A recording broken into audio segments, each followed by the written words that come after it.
The stage is set for the biggest college football game of the year. The teams, #1 LSU and #2 Alabama. And here to break it all down for us is WVUA Sports Director Gary Harris. Gary, thanks a bunch for being with us today, buddy. I feel like I've been breaking it down for 2 weeks. You have. It's all anybody's talked about, isn't it? And really, it's been exciting. It's been a lot of fun, but I'm glad that the game is tomorrow night. We can finally play it because there's not much analysis left. But we'll give you a little bit more.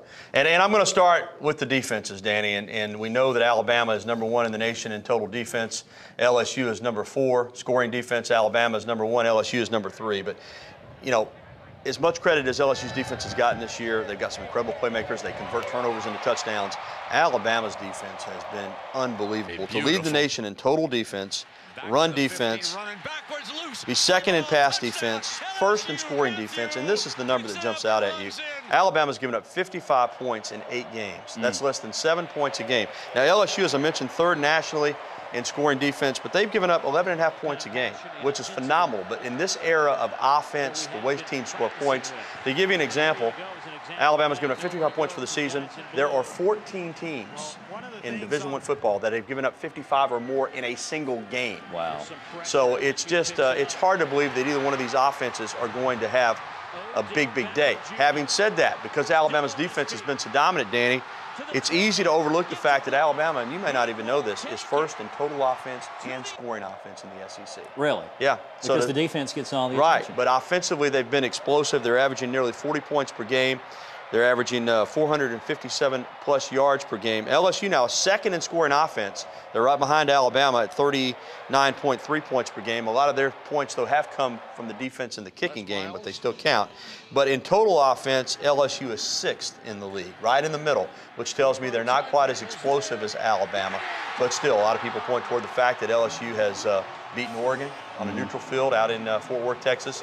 Went to West Virginia and won. I would counter with the fact that Alabama won at Penn State. Penn State's 8-1 overall, 5-0 in the Big Ten. Alabama also beat Arkansas handily. Arkansas gave up, only scored 14 points in that game. The second fewest points they've scored in any game has been 28. Wow. So I still think, as good as LSU is, Alabama playing at home, as I've already said for the record this week, my pick is Alabama. I do think it'll be a heck of a football game, but you know, now, like I said, there's really not anything left to do other than go out and play.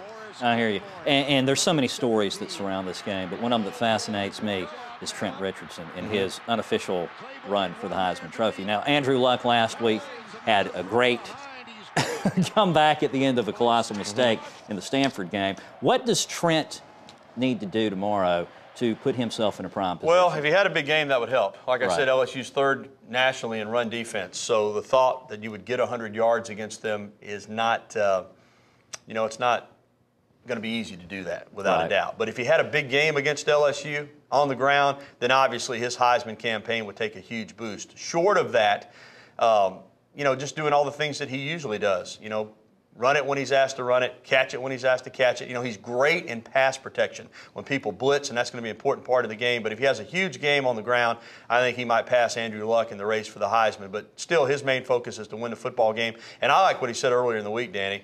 He said, you know, I know LSU is going to be geared up to stop me, but if they think stopping me is enough to win the football game, they're going to be fooled, because A.J. McCarron can make plays, the receivers can make plays, the other running backs can make plays. So I think Trent Richardson's a team-first guy, and I think that's going to serve him well on Saturday night. But no doubt, if he were to go for big numbers against the 3rd-ranked rushing defense in the country, that would carry a lot of weight with Heisman voters. And 100 yards, those would be big numbers. Yeah, you know, and I think he's capable of getting it. You know, I don't know that he will. Just like I don't know that Spencer Ware is going to get 100 yards against Alabama. In the last 54 games, Alabama's given up 100-yard rushing game, and that was to Torian Poole of Tennessee last season. So we see Trent here. But again, I think his focus is to win the football game. If he has a big individual game, that would be icing on the cake.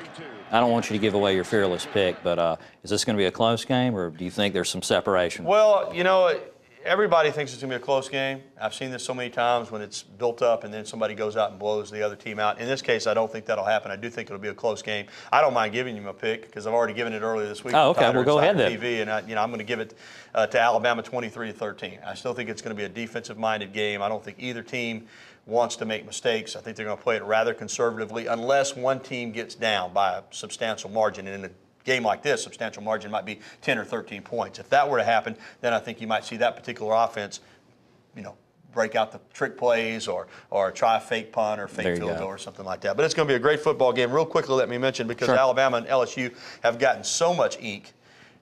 There's another top 10 showdown in the SEC. People aren't even aware of that. South Carolina and Arkansas, a pair of one-loss teams, are playing tomorrow in Fayetteville. So there is another big game in the SEC, but you would not know it. Of course, around here, there's only one game. There you go. Only the one game. Gary, we're out of time, but thanks much for being with us. I'll talk much more about it again tonight at 5, 6, and 10, and on Football Friday, too. All right. So we're not done yet. Thanks, buddy. Don't forget, you can get your game day started bright and early right here on WVUA TV. Join Gary Harris and John Huddleston for Crimson Tide Kickoff, presented by Alpha Insurance, Saturday at 8 a.m.